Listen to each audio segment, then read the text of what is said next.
দিনের শুরুতেই যে খবরের দিকে নজর রাখবো, যুব ভারতী কাণ্ডে টাকা রিফান্ড নিয়ে কিন্তু উল্টো সুর সরকারের।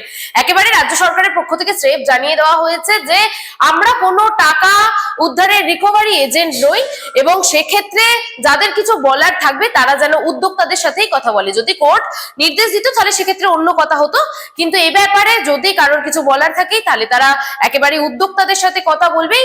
এবং দর্শকদের যে টাকা ফেরত দেওয়ার ব্যাপার, সেই ব্যাপারেই কিন্তু একেবারে রাজ্য সরকার কিন্তু হাইকোর্টের নির্দেশ জানিয়ে দিল এমনটাই। এবং এই ব্যাপারে আরো বিস্তারিত জানবো আমাদের প্রতিনিধি বিদীপ্তর কাছ থেকে। বিদীপ্ত, তাহলে কি সাধারণ মানুষের এই যে তিল তিল করে খেটে জমানো টাকা, যে তারা একবার তাদের স্বপ্নের ফুটবলার মেসিকে দেখবে, তাহলে সেই টাকা কি সম্পূর্ণভাবে বৃথা গেল? বিদীপ্ত, অবশ্যই তোমাকে জানিয়ে রাখবো, ইতিমধ্যে দাঁড়িয়ে যুব ভারতী কাণ্ডের টাকা রিফান্ড নিয়ে উল্টো সুর কিন্তু এবার মূলত রাজ্য সরকারের। সেক্ষেত্রে দাঁড়িয়ে আমরা দেখতে পাচ্ছি যুব ভারতী কাণ্ডের টাকা রিফান্ড নিয়ে উল্টো সুর সরকারের তরফ থেকে বলা হচ্ছে। গুরুত্বপূর্ণ সরকার একটি কথা বলেছেন যে আমরা কোনো টাকা উদ্ধারের রিকভারি এজেন্ট নই, যদি কোর্ট নির্দেশ দেয় তাহলে অন্য কথা, না হলে কারোর কিছু বলার থাকলে উদ্যোক্তাদের বলতে হবে। দর্শকদের টাকা ফেরতের প্রসঙ্গে হাইকোর্টে জানিয়ে দিল কিন্তু রাজ্যে। অন্যদিকে দাঁড়িয়ে সাধারণ মানুষের যে আবেগ নিয়ে ছিনিমিনি খেলা হয়েছে, ইতিমধ্যেই আমরা দেখেছি যুব ভারতী কাণ্ডের এই যে ঘটনায় যেখানে লিওনেল মেসি বড় একজন ফুটবলের উপকার তিনি যখন এসেছিলেন শহর কলকাতার পাশে ছিলেন, যুব ভারতী ক্রীড়াঙ্গনে যাওয়ার সময় দেখা গেল একেবারে বিশৃঙ্খলাময় পরিস্থিতি, মাঠের অভ্যন্তরেই একেবারে ছবি তোলা কাণ্ড হল। এই ছবির মধ্যে যুক্তিকরণ হলেন রাজ্যের ক্রীড়ামন্ত্রী অরূপ বিশ্বাস, এবং সেই সঙ্গে সঙ্গে মূলত অরূপ কন্যা। কিন্তু সাধারণ আমজনতা কোনো রকম ভাবে লিওনেল মেসিকে দেখতে পায়নি। এরপর থেকে তারা শহর কলকাতা জুড়ে একাধিক জায়গাতে প্রতিবাদ করেছেন।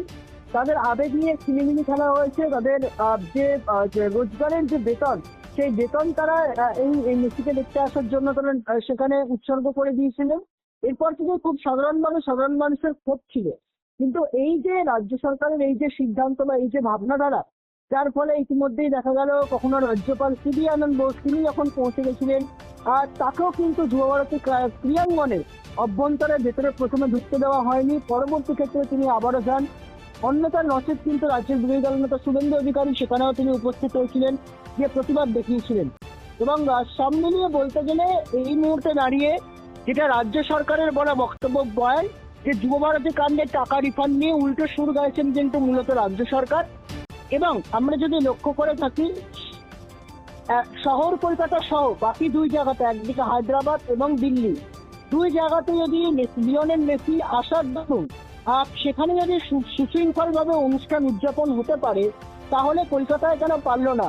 কি গলদ ছিল, কি খামতি ছিল, কেন বিধাননগর পুলিশকে পুলিশ কমিশনারকে চিনতে লাঠিচার্জ করতে বাধ্য হতে হলো? এতটা বিশৃঙ্খলাময় পরিস্থিতি কেন ঘটলো? এই প্রশ্নগুলো কিন্তু উঠছে। এত বড় একজন ফুটবলের রাজপুত্র তিনি যখন রাজ্যে পা রাখছেন, কেন রাজ্য সরকার আগে থেকে কোনো ব্যবস্থাপনা গ্রহণ করলো না? কেন রাজ্য সরকারের উদাসীনতার ছাপ? কেন মুখ্যমন্ত্রী নিশ্চুপ? শুধুমাত্র এই ঘটনায় আমরা দেখলাম যে এখন গ্রেপ্তারির সংখ্যা ধীরে ধীরে বাড়ছে।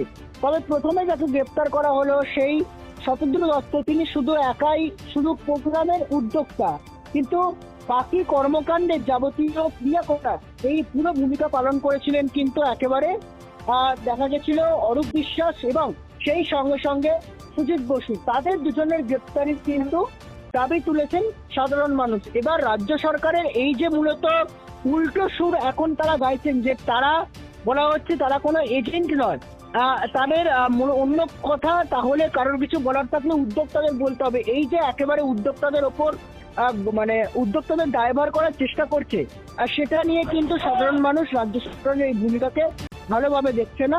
আবারও কিন্তু মেসি কাণ্ড নিয়ে আগামী দিনে তারা প্রতিবাদ করতে পারে। স্মৃতি, একেবারে বিদীপ্ত, তুমি সঙ্গে থেকে আবারও পরবর্তী সময় আসছি তোমার কাছে। অর্থাৎ এই যে টাকা রিফান্ড নিয়ে এই মুহূর্তে যে উল্টো সুর চড়াচ্ছে একেবারেই রাজ্য সরকার, এখন দেখার বিষয় আদেও কি সাধারণ মানুষ তাদের টাকা ফেরত পাবে, নাকি ঠিক যেমনটা রাজ্য সরকার বলেছে ঠিক তেমনটাই হতে চলেছে?